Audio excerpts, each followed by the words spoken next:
Before we start the video, I just want to say thank you guys, thank all of you so much for all of your support for the unfortunate passing of my friend. The first couple days afterwards, it was kind of hard, but after, a little while, I just kind of accept the fact that, hey, it happened and I got to move on. And I'm just very glad for you guys' support. So for this video, I decided to do something a little bit different, more of a commentary video. It may seem like there's a lot of anger involved, but it's not actually, more or less anger. But I just thought I'd just do something a little bit different for you guys. So I hope you guys enjoyed the video. Again, thank you guys so much for your support. It really means a lot to me, and I hope you guys enjoy the video. Hello. So back on September the 1st of 2021, I put up a video saying reviewing the Can-Am 2022 XMR lineup, right? And I thought the video was okay, but it definitely could have been better. There's a couple of things I got wrong in the video though, and we'll get to that here in a second. However, that's not what I'm here to talk about today. No, what I'm here to talk about is the fact that Can-Am decided it'd be a fantastic idea to go ahead and raise their prices by about $500. Wait, what? So now looking at all these prices and everything, it really does actually change the dynamic of what vehicles are worth it and what vehicles are not. I mean, you look at some of these prices and it's just like, oh my god, none of them even make any sense as to why they even did this in the first place, minus the fact that, sure, okay, COVID is basically pushing everything back. I get it, I understand. It's really hard to get vehicles in right now, but you think it's really a good idea to go ahead and take your models and raise the prices to what they are?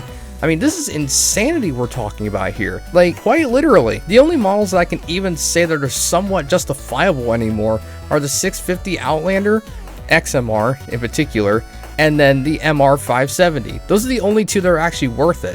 Which leads me into my next point. I was actually wrong about the MR570 not having power steering because apparently it does.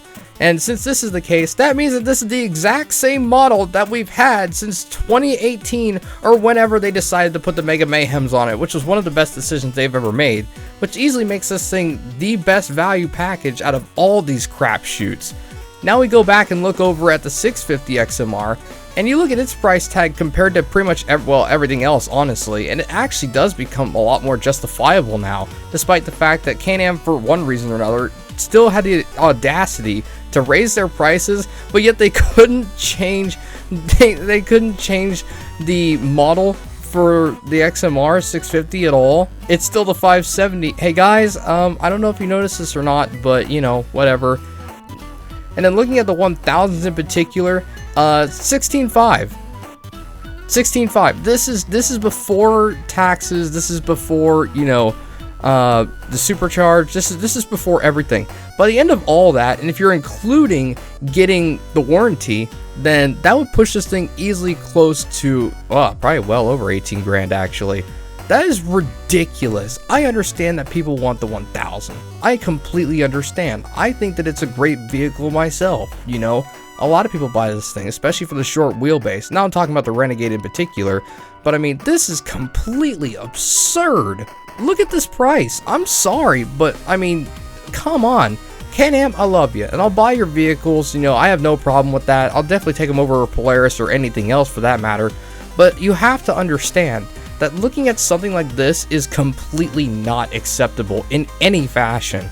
None of these XMRs are worth it except for two of them, and the only two that are worth it don't even get an extra low range or anything of that nature, which they've never had in the in the past. But of course, you just have to take that into consideration nowadays. A lot of people who want to invest in these things, most people just have to finance them nowadays, which is understandable, and I have no problem with that, and that's fine. But I mean, seriously, you have to think of the economy and what's going on right now, and you don't need money that badly. I'm just going to tell you now, I am not going to be one who's going to roll over and die for a Can-Am, or for, Can-Am Bombardier's company for that matter. So I'm just going to tell it as it is, and this is completely just ridiculously stupid. I'm sorry, but this is terrible. If you're looking into an XMR for 2022, these two are the only two that are actually somewhat worth it. The rest of them you can pretty much well ignore just because they're overpriced. The Renegade 650 XMR in particular is overpriced because it's basically compared directly against the 850 and is inferior in every single way, minus the fact that it has a higher snorkel on it. Okay, yippee, woohoo, no one cares. I'm sorry, but that's just not really worth it. Then you look at the XMR 570, and this one, oh my god, what did they do to you? I mean, look at this price. This thing is almost 10 grand.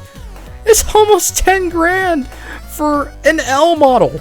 They're not called that anymore, but that's what they used to be called. Like 9.7, really? Because after taxes and everything, you're probably looking at somewhere close to 11. This is not worth it at all. It's just not, and it's also a detuned motor. I get that you could probably make a tune to go ahead and bring it back to a 650. Okay, sure.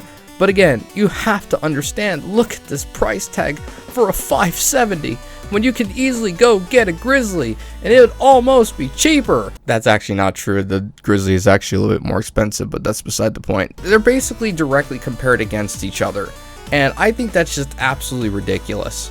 I mean, seriously, in what universe did Can-Am think that this was justifiable? I'm sorry, but again, I just want to clarify how annoying it is to see something like this.